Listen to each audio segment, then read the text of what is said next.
তাহলে এতক্ষণ আমরা দেখলাম যে সুভাষ আকবর শাহকে চিঠি পাঠিয়েছিল, অ্যান্ড সুভাষের সেই চিঠিতে আকবর শাহ কলকাতায় দেখা করতে আসে, শিশিরের সঙ্গে সাক্ষাৎ হয়, তারপর তারা মিলে ছদ্মবেশে ড্রেস কিনে, যেটা হলো গিয়ে ঢিলেঢালা একটা পাঞ্জাবি আর একটা কালো রঙের টুপি, আর তার সঙ্গে লম্বা একটা বাদামি রঙের কোট আর একটা সোনালী ফ্রেমের চশমা পরে নিয়ে এই ছদ্মবেশটা সুভাষ নেয় ঘর থেকে পালানোর জন্য। তার সঙ্গে তারা কিছু কলিং কার্ডসও বানায়, ছোটখাটো যে গ্রিটিং কার্ড হয় যেগুলো বিজনেসম্যানরা একে অপরকে দিয়ে থাকে বিজনেস পারপাসের জন্য, ছোট ছোট কার্ড, সেই ভিজিটিং কার্ডও বানালো যেখানে লেখা ছিল তার ছদ্ম নাম, বা বলা যায় যে ভুয়ো পরিচয়পত্র, যেখানে লেখা ছিল মোহাম্মদ জিয়াউদ্দিন, যে কিনা একজন ট্রাভেলিং ইন্সপেক্টর। আর তার সঙ্গে কি কি নেওয়া হলো, অনেক বালিশ, বেডশিট এইসব নেওয়া হয়েছিল, তার ভ্রমণে যেহেতু কাজে লাগবে সুভাষের, সেই জন্য।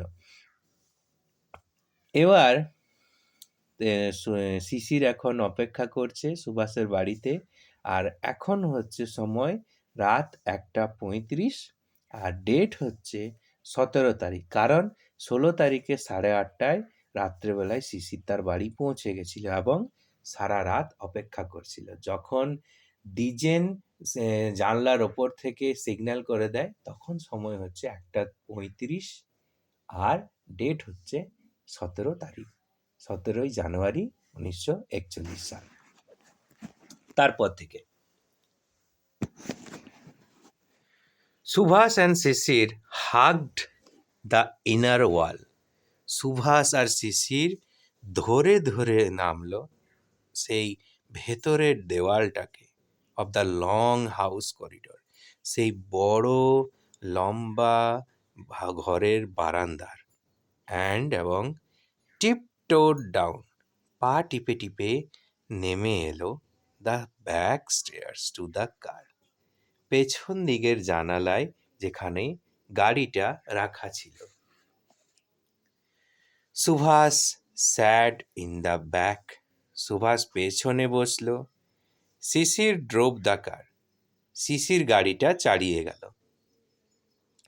হি স্টার্টেড দ্য ইঞ্জিন, সে ইঞ্জিনটা চালু করলো, অ্যান্ড ড্রোভ আউট, এবং বেরিয়ে গেল ফ্রম 38/2, 38/2 এলগিন রোড থেকে, অ্যাজ যেহেতু হি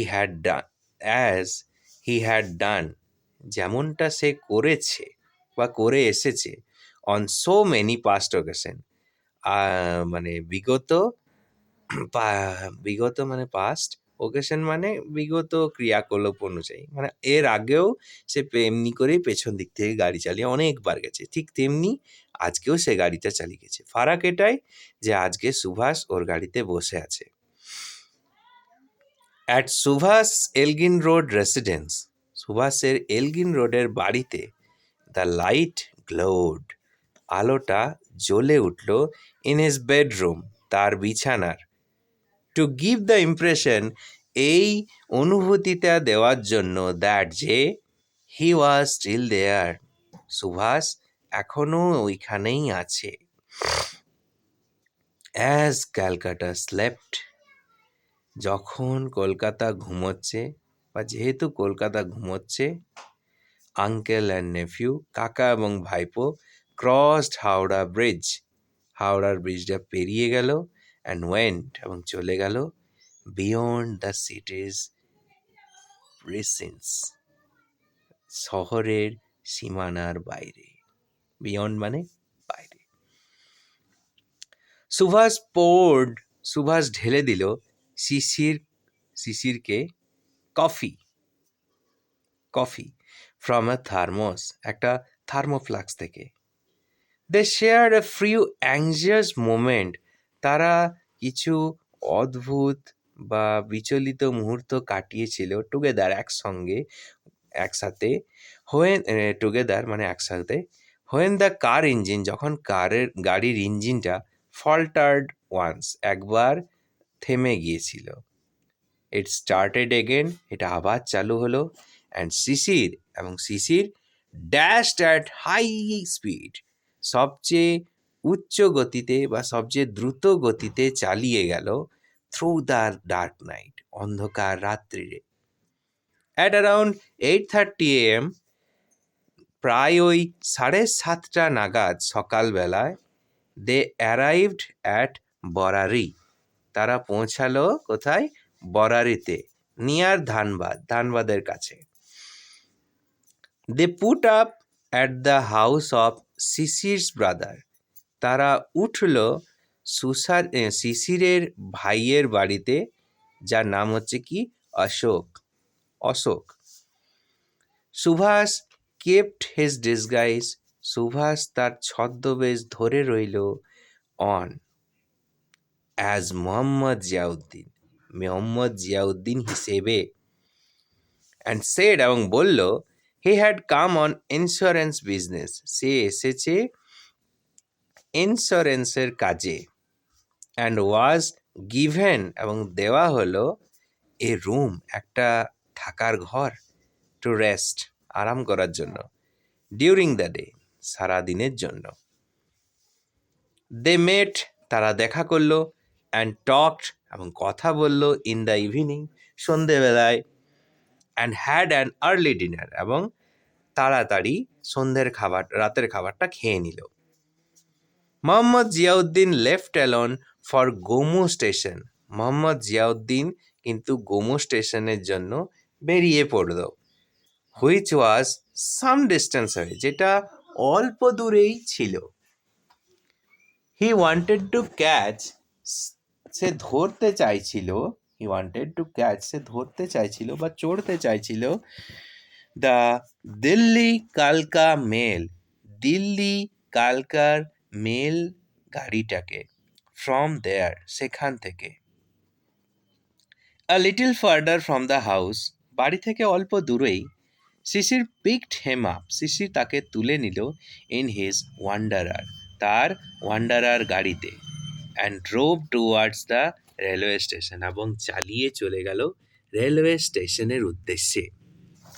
দে রিচড গোমো স্টেশন, তারা গোমো স্টেশন পৌঁছালো ইন দ্য মুনলিট নাইট, সেই জ্যোৎস্না রাতে। আ স্লিপি পর্টার, একটা ঘুমন্ত পোর্টার বা কুমোর, কালেক্টেড দেয়ার লাগেজ, তাদের মানে লাগেজ মানে বলা যায় কি, বাক্স প্যাটরা তুলে নিল। I am off, you go back, আমি আসছি, তুমি ফিরে যাও। সুভাষ বলল, অ্যাজ পার্টিং ওয়ার্ডস, সুভাষ বলল তার বিদায় শব্দ হিসাবে, বিদায় কথা হিসাবে। Sisir watched him mount the railway overbridge, Sisir দেখলো তাকে রেলওয়ে ওভারব্রিজে চড়তে। অ্যান্ড, এবং ওয়াক অ্যাক্রস, এবং হেঁটে চলে গেল এটাকে। উইথ হিজ ইউজুয়াল, তার স্বাভাবিক ম্যাজেস্টিক গেট, রাজকীয় চলনে। হি ডিসঅ্যাপিয়ার্ড, সে মিলিয়ে গেল ইন্টু দ্য ডার্কনেস, অন্ধকারের মধ্যে। টুয়ার্ডস দ্য প্ল্যাটফর্ম, সেই প্ল্যাটফর্মের দিকে। অন দ্য অপোজিট সাইড, অপর দিকে সেই প্ল্যাটফর্মের দিকের অন্ধকারের মধ্যে সে হারিয়ে গেল বা মিলিয়ে গেল। দ্য দিল্লি কালকা মেল রিলিজ স্টিম, দিল্লি কালকার মেল ট্রেনটা ধোঁয়া ছেড়ে দিল। Sisir heard the rhythmic clatter, Sisir শুনতে পেল সেই ইঞ্জিনের ছন্দময় আওয়াজটা, অফ দ্য হুইলস, চাকার।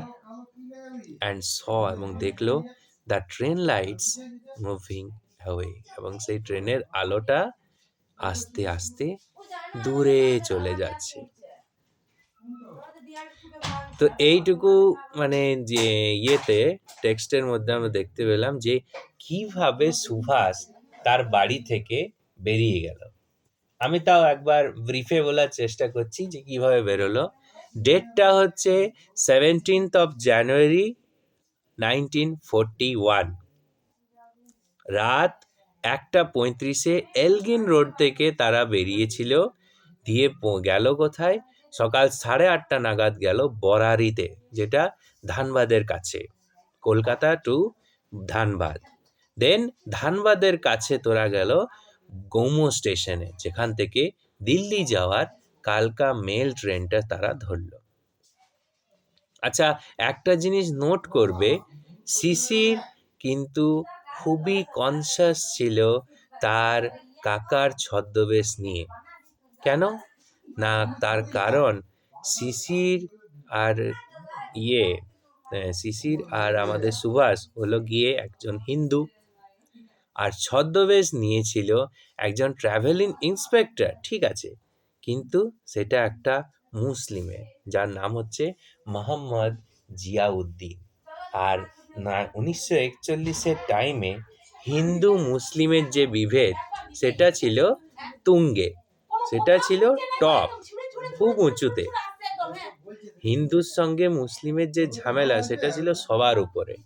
কোনো হিন্দু মুসলিমকে দেখতে পারত না, ঠিক তেমনি কোনো মুসলিমও হিন্দুকে দেখতে পারত না। এটা খুবই ঝামেলার বিষয় তখন। তাই যদি টেক্সটার দিকে আমরা একটু দেখি, যে যদিও মোহাম্মদ জিয়াউদ্দিন স্টেশনের উদ্দেশ্যে বেরিয়ে গিয়েছিল, কিন্তু আমাদের শিশির খুব কনসাস ছিল তার ছদ্মবেশ নিয়ে, তাই গাড়ি নিয়ে কিন্তু একটু দূরে গিয়ে তাকে কিন্তু পিক করে নিয়েছিল, তাকে গাড়িতে কিন্তু তুলে নিয়েছিল, যাতে তার ভাই অশোক এই তার ছদ্মবেশ নিয়ে বুঝতে না পারে। ঠিক আছে, এই আমাদের লাস্ট অ্যান্ড থার্ড পার্ট শেষ। কোনো যদি প্রবলেম হয় তাহলে আমাকে একবার মানে মেনশন করে দিও কমেন্টে, আমি আরেকবার বুঝিয়ে দেবো। ঠিক আছে, টিল দেন, বাই বাই।